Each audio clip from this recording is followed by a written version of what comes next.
बिस्मिल्लाहिर्रहमानिर्रहीम अस्सलामुअलैकुम। मैं हूं करामत मुगल और मेरे साथ हैं ईसा नकवी। नकवी साहब, ये बात तो तय है कि हुकूमत शंघाई तामन तंजीम इजलास से पहले आइनी तरमीम पार्लियामेंट में नहीं ला रही, लेकिन 17 अक्टूबर के बाद आइनी मसवदे को पार्लियामेंट में लाने के लिए क्या शहर इक़्तिदार में तैयारियां चल रही हैं? देखिए, मेरा ख़्याल है कि अब जब हम गुफ्तगू कर रहे हैं, जुमा 11 अक्टूबर, अब के बाद से सबसे हंगामा ख़ेज़ वक़्त शुरू हो गया है, क्योंकि अब जो 26वीं आइनी तरमीम है, ये पाकिस्तान के सियासी मंज़रनामे का, हकूमती मंज़रनामे का, हुकूमत के मुस्तक़बिल का, अपोज़िशन के मुस्तक़बिल का, पाकिस्तान के अदालती निज़ाम के मुस्तक़बिल का, पाकिस्तान के निज़ाम अदल के मुस्तक़बिल का मरकज़ी नुक़्ता जो है, वो ये आइनी तरमीम बन चुकी हैं। गुज़िश्ता 24 घंटों में 3 बड़ी डेवलपमेंट्स इस ज़मन में हुई हैं। आज क्या-क्या होने जा रहा है, उसके हवाले से भी मैं आपके सामने कुछ तफ़सीलात रखूँगा और कुछ बहुत ही इंटरेस्टिंग लेकिन मुतज़ाद इत्तलात मौसूल हो रही हैं नंबर गेम के हवाले से।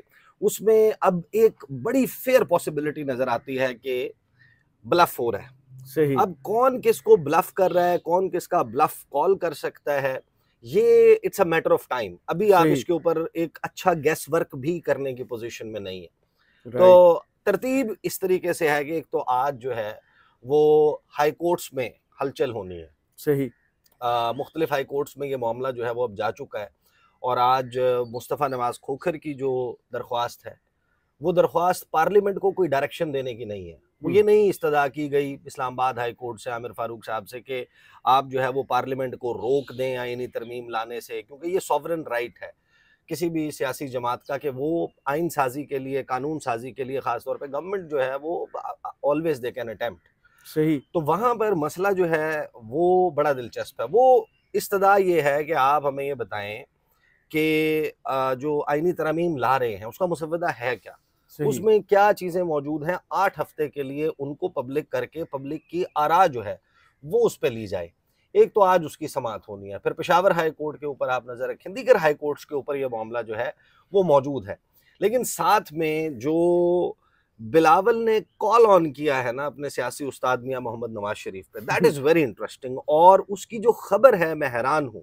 पाकिस्तान पीपल्स पार्टी जो है, उसके ऊपर जिस तरीके से छाप गहरी होती जा रही है कि ये नवाज शरीफ का ज़रदारी विंग है। बी पार्टी है। आप उसकी मैं हैरान हूँ कि पाकिस्तान पीपल्स पार्टी इस किस्म की जब खबरें लगती हैं, तो वो अपनी साइड ऑफ स्टोरी या अपना वर्शन ऑफ स्टोरी क्यों नहीं शाया करती उसके हवाले से। सही। जियो टेलीविज़न की वेबसाइट के ऊपर जो खबर लगी हुई है, मियां मोहम्मद नवाज शरीफ और बिलावल की और पीपल्स पार्टी के डेलीगेशन की मुलाकात की, वो अगर देखा जाए किसी भी सियासी जमात के लिए इंतहाई डेरोगेटरी किस्म की खबर है। यानी उसकी इज्जत को तार-तार करके रख देने वाली बात है। कंसिडरिंग द बैकग्राउंड के अभी 8 फरवरी के इलेक्शन के लिए क्या कुछ हुआ था। सही। अच्छा, एक वो मुलाकात है, उसका तज़किरा है। फिर ये मुस्तफ़ा नवाज़ खोखर का और हाई कोर्ट्स का मामला और फिर तीसरी अहम चीज़ जो आज होने जा रही है, वो है पार्लिमानी पार्टी। आपको पता है वो का इजलास जो बेसिकली पार्लियामेंट्री कमेटी का इजलास, सॉरी खसूसी पार्टी जो नहीं, है, हाँ। जो खुसूसी पार्लियामेंट्री कमेटी बनाई गई थी, पार्लियामेंट की तौकीर के लिए, जी। जिसको जब ये 9 वाक़या और पेश 10 आया, सितंबर की रात को हुआ रात था। को जो वाक़या पेश हुँ। आया, नकाबपोश लोग आए, उन्होंने पार्लियामेंट के अंदर ऑपरेशन किया, एमएन ने इसको गिरफ्तार किया, फिर उसके बाद एक कमेटी बन गई और उस कमेटी के ही पास फिर ये मामला इवेंचुअली चला गया आइनी तरमीम के मुसव्वदे का कि उसमें इंक्लूजन है तमाम सियासी जमातों की, तमाम पार्लिमानी पार्टियों की, वहाँ पर रिप्रेजेंटेशन मौजूद है। फिर उसका जो इजलास होने जा रहा है आज, उसमें आइनी तरमीम का मुसव्वदा और मज़ीद तजावीज़ कि यार हमने ये निकाल दिया है, हमने ये डाल दिया है। एक तो उसके हवाले से पहले ज़रा इसी के ऊपर बात कर लेते हैं और फिर मैं आऊँगा वो जो मुतज़ाद इत्तलात आ रही हैं नंबर नंबर गेम गेम्स। के हवाले से, गवर्नमेंट वाली साइड क्या क्लेम कर रही है, गवर्नमेंट साइड, और फिर उसके बाद अपोज़िशन के क्लेम्स इस हवाले से सबसे इंटरेस्टिंग है। बहरहाल, एक तो ये कि जनाब आइनी तरमीम के लिए जो पार्लियामेंट की खुसूसी कमेटी का इजलास है, वो होने जा रहा है। खुर्शीद शाह साहब उसकी सदारत करेंगे, पार्लियामेंट हाउस में ये इजलास होगा। ये ज़हन में रखिएगा कि जो खुर्शीद शाह इसकी सदारत कर रहे हैं, खुर्शीद शाह को इस पार्टी का सदर, इस कमेटी का जो चेयरमैन है, वो बनाने का फैसला जो है, वो नून लीग का नहीं था। हुँ। नून लीग नहीं चाहती थी, वो चाहती थी कि ये पार्लियामेंट्री कमेटी जो है वो हमारे पास, वो बहुत पावरफुल कमेटी बनी है। सही। तो वो ख्वाजा आसिफ साहब के बारे में चल रहा था, दीगर कुछ उनके बारे में कि नून लीग अपने पास रखना चाहती है। और पीपल्स पार्टी का नाम जो है वो मेरी इतला के मुताबिक पीटीआई ने सजेस्ट जी। किया था। पीटीआई के अंदर इसमें कोई थोड़ी सी गड़बड़ भी हुई थी कि ये क्या किया, आप लोगों ने ये नाम क्यों सजेस्ट कर दिया। तो उसमें कहा था कि नून लीग ने हमें तो देनी नहीं थी, नून लीग ने हमें तो नहीं देनी थी। सही। अब तरीकाकार ये था कि या तो आप पीपल्स पार्टी को ऊपर ये एहसान चढ़ा देते, सही। या फिर नून लीग अपना चेयरमैन बना लेती। तो अगर उनका चेयरमैन होता तो हमें सूट ना करता, लिहाजा ये नाम कमेटी में खुद साहबजादा हामिद रजा और पीटीआई के एक दो बंदे ने सजेस्ट सुजेस्ट किया करे। था, और खुर्शीद शाह जो है, उसके बाद आपको याद है एक झगड़ा भी हुआ था जी और जी। ख्वाजा आसिफ ख्वाजा वहां साहब से जरा पाँव पटखा उठ के चले गए थे। हाँ। अच्छा, एक तो ये इजलास है, अब उसमें हतमी मुशावरत की बात की जा रही है कि हतमी मुशावरत होगी मुसव्वदे के ऊपर। फिर नून लीग, पीपल्स पार्टी, जेयूआई समेत जो दीगर जमातें हैं उन तमाम के नुमाइंदे इसमें शरीक होंगे। और इस कमेटी की मीटिंग में हैरान कुन तौर पर बिलावल भुट्टो जरदारी को, असद कैसर साहब को, जो मेंबर्स नहीं हैं, और आमिर डोगर को, इनको खसूसी दावत दी जा रही है कि वो भी शरीक हों और 5वां इन कैमरा इजलास इसका हो। इसी में डिप्टी वज़ीर आज़म इसहाक डार वो भी शरीक होंगे, बैरिस्टर गौहर, उमर अयूब, ये भी तवक्को है कि ये भी इस कमेटी में शरीक होंगे। फिर कमेटी मीटिंग में और इससे पहले नून लीग और पीपल्स पार्टी ने जो नया मुसव्वदा है उसके ऊपर इत्तफाक कर लिया। हालांकि हैरान कुन तौर पर ये जो मुसव्वदा है इसके ऊपर वफाक ने पंजाब की सबसे बड़ी कोर्ट लाहौर हाई कोर्ट में जस्टिस आलिया नीलम की अदालत में कहा कि ऐसा कोई मुसव्वदा है ही नहीं, हाथ ही खड़े कर दिए। अभी तो सिर्फ मुशावरत हो रही है। बहरहाल अब ये जो वो है ये जो मुलाकात भी हुई है और नवाज शरीफ की और ये सब कुछ, इसमें बिलावल की साइड से और नून लीग की साइड से ये बातें बड़े शद्दोमद के साथ की जा रही हैं कि मौलाना फजलुर रहमान को भी कम्युनिकेट कर दिया गया है मुसव्वदा। मौलाना फजलुर रहमान की जो मुजव्वज़ा आइनी तरामीम है उनको इसमें शामिल कर लिया गया है, और नवाज शरीफ जो है उन्होंने मौलाना फजलुर रहमान की बेशतर तजावीज़ जो हैं उनसे इत्तफाक कर लिया है। अब यहाँ पर इस कमेटी में आज बेसिकली फैसला ये किया जाएगा कि कब इसको पेश करना है। सही। इत्तफाक राय तो नहीं होगा, ये तो तयशुदा बात है कि अभी फिलहाल वो चेहरे देख के ही आइडिया है। पीटीआई जो है वो इसके ऊपर कभी भी ओके नहीं करने लगी। PTI can come on board after 25th। सही। मेरी अंडरस्टैंडिंग ये है कि 25 अक्टूबर के बाद पीटीआई ऑन बोर्ड आ सकती है। 25 और अक्टूबर मौलाना से भी। हाँ, 25 अक्टूबर से पहले इसके ऊपर वो ऑन बोर्ड आने के लिए तैयार नहीं है। अब दूसरी चीज जो इसमें हुई है, अगेन नंबर गेम, मुतजाद इतलात पर आने से पहले खबर, ये बड़ा इंपॉर्टेंट है इसको डिस्कस करना। देखें, पीपल्स पार्टी और नून लीग के बारे में जो पीटीआई का मौक़िफ़ है कि ये स्टेटस को वाली जमातें, इन्होंने बारियां लगाई हुई हैं, ये नूरा कुश्ती करते हैं इलेक्शन से पहले, एक दूसरे को गज गज लंबी गालियां देते हैं, एक दूसरे के खिलाफ एक दूसरे के खून पे तबसरा करते हैं कि कौन किस आमिर का जो है वो सपोर्ट करने वाला खून किसकी रगों में दौड़ रहा है, पेट फाड़ने की बातें करते हैं, सड़कों पर घसीटने की बात करते हैं, जेल की चक्की में डालने की बात करते हैं, अली बाबा और 40 चोर करार देते हैं। ये सारा कुछ करने के बाद आखिर में ये शीरो शक्कर हो जाते हैं। हैरान कुन तौर पर जो खबर चेयरमैन पाकिस्तान पीपल्स पार्टी बिलावल भुट्टो जरदारी की लगी है मियां नवाज शरीफ के हवाले से, कि मैं आपको आपके सामने रख देता हूँ, आप हैरान हो कि ये है जनाब पाकिस्तान पीपल्स पार्टी और उसका एक लाइटर शेड ऑफ मियां मोहम्मद नवाज शरीफ होने का तासुर किस तरीके से उभरता है। मुस्लिम लीग नून के सदर नवाज शरीफ से पीपल्स पार्टी के चेयरमैन बिलावल भुट्टो जरदारी ने मुलाकात की। दोनों रहनुमाओं ने इत्तफाक किया कि पाकिस्तान और आवाम को रिलीफ मिलने की रफ्तार बढ़ना खुश आइंद और नेक फाल है। यानी कि Bilawal is satisfied with the government, Nawaz Sharif is satisfied with the government, और उसकी जो परफॉर्मेंस है दोनों से। जमहूरी कुव्वतों को मिलकर पार्लियामेंट के जरिए अदल का निज़ाम वज़ा करना है।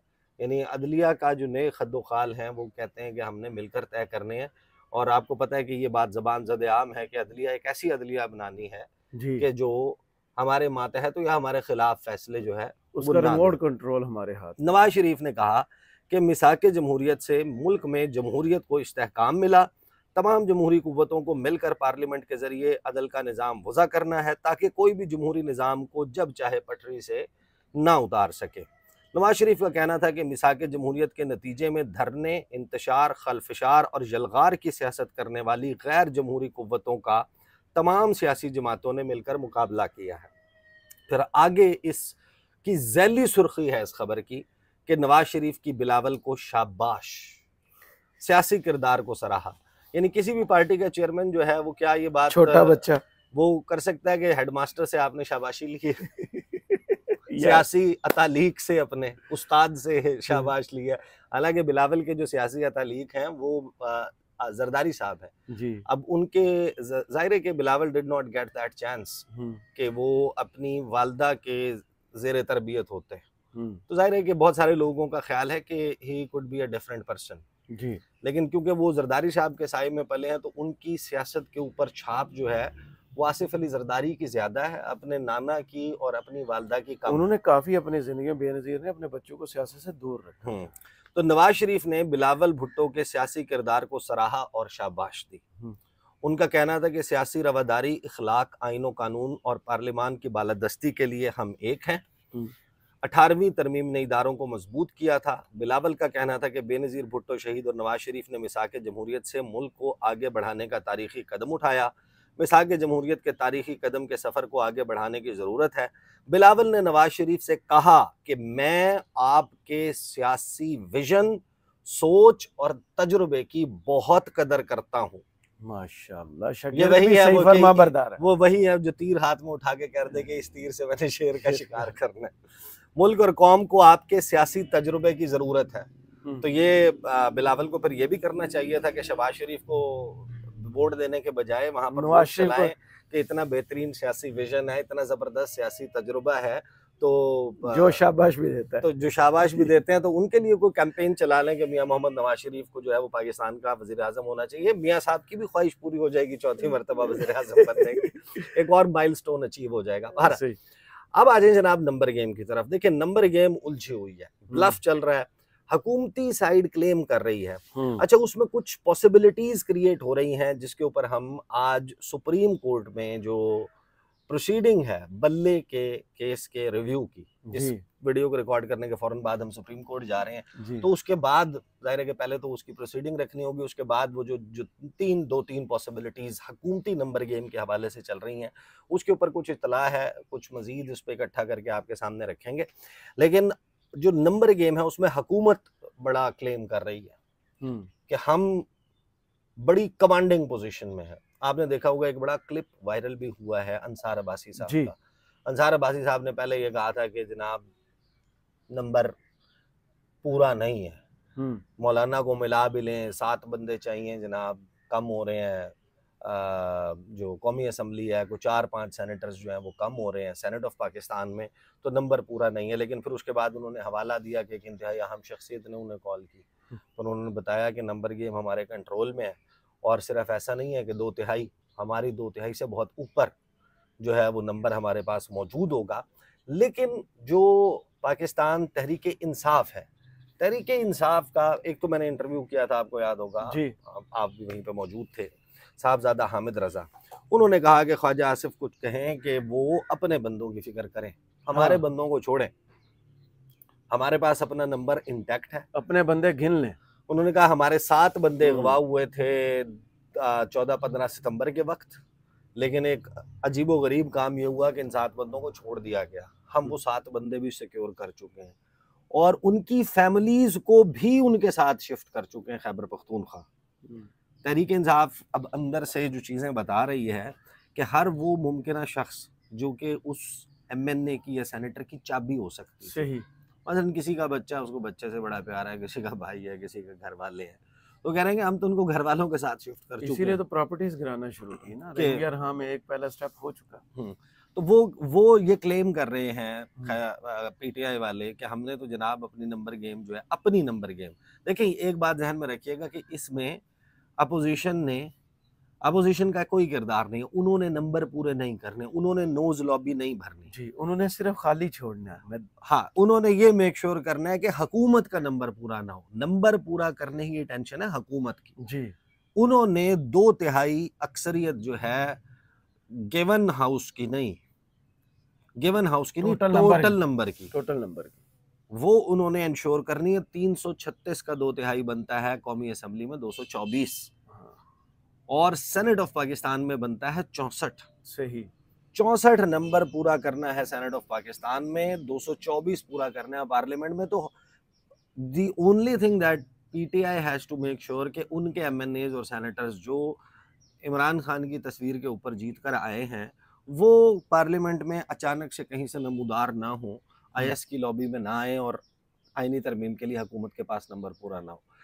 2-3 हैरान कुन चीज़ें हुई हैं। एक तो हुकूमत ने जनाब अपने जितने भी सेनेटर्स एमएनएज हैं 17 तारीख का उनको कह दिया है कि 17 अक्टूबर कम वक्त में आपकी इस्लामाबाद में प्रेजेंस चाहिए। कोई मुल्क से बाहर है, कोई मुल्क के किसी कोने खुदरे में मौजूद है, तो वो यहाँ पर पहुँच जाए। सही। दूसरा उन्होंने ये कहा है कि जो डी नोटिफाई हो गए थे जी।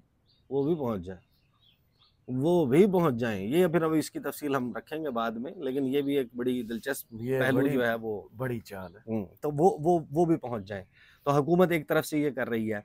ये कह रहे हैं कि हमने अपना नंबर सिक्योर कर लिया है, और हम पीटीआई ये बात अब बड़ी शुद्ध-मद के साथ कर रही है कि with in Noon league and with in people's party बहुत सारे ऐसे लोग हैं जो नहीं चाहते कि वो आईनी तरमीम को वोट दें। सही। और वो नहीं देंगे।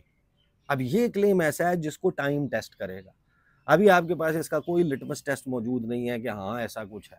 किसी की शक्ल पे नहीं लिखा हुआ, कोई गायब हो जाए, तो हैं। कोई गायब हो जाए, कोई ना पहुंच पाए, कोई इस किस्म की बगावत लगता तो नहीं है कि इन बड़ी-बड़ी सियासी राजधानियों के सामने कोई बंदा इस किस्म की काम कर सके। I doubt that. लेकिन फिर मैं देख रहा था कि जो राना सनाउल्लाह और शेख वकास हामिद मीर के शो में बैठे हुए थे, वहाँ पर राना सनाउल्लाह बात तो इत्तफाक राय की कर रहे हैं, इत्तफाक राय तो नहीं हो रहा। देखें, इत्तफाक राय तो तब होगा जब पीटीआई का पार्लिमानी पार्टी का जो लीडर है जरताज गुल वजीर साहिबा जी, वो आईनी तरमीम के ऊपर अपने पार्टी एमएनएस को नोटिस जारी करेंगी कि आपने इस आईनी तरमीम के हक में वोट देना है। तो इत्तफाक राय ये नहीं होता कि मैंने अकेले एक बंदे को करामत मुगल को उठा के कहा कि जनाब आप और मैं इत्तफाक राय कर लें। वो फ्लोर क्रॉसिंग होगी। सही। उसमें अब जाहिर है कि सुप्रीम कोर्ट ऑफ पाकिस्तान से एक थोड़ा सा ईज़ अप चीज़ें हो गई हैं, लेकिन वहाँ पर भी शेख वकास ने राना सनाउल्लाह के सामने हामिद मीर के शो में ये बात बहुत ही वसूख के साथ कही। उन्होंने कहा एक बंदा भी नहीं टूटेगा हमारे जो बंदे इधर उधर हुए थे हमने उनको भी सिक्योर कर लिया है।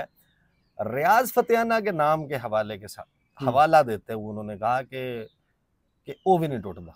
वो उनकी कल तस्वीरें कहा गई ना, और उनकी जो है वो बीमारी की वो हॉस्पिटल में लेटे हुए टेस्ट करवा रहे, कुछ इस किस्म का जो है वो सिलसिला चल रहा है। बहरहाल मेरा ख्याल है कि बड़ा ही हंगामा खेज वक्त जो है वो शुरू हो गया। आज दिलचस्प बात ये होगी कि जब ये पार्लिमानी कमेटी का इजलास खत्म होगा, वो इन कैमरा है, उसकी कौन सी तफसील सामने आती है, और वहां पर अंदर की चीजें हम निकाल ही लेंगे, ऐसी बात नहीं है।